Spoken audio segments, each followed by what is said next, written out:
വീട്ടിനടുക്കളയിൽ നളപാകം നല്ല നാലുകറി സദ്യയുടെ കറിക്കൊരുക്കം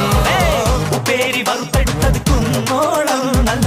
ചക്കര വരട്ടി വെച്ചത് മലയോളം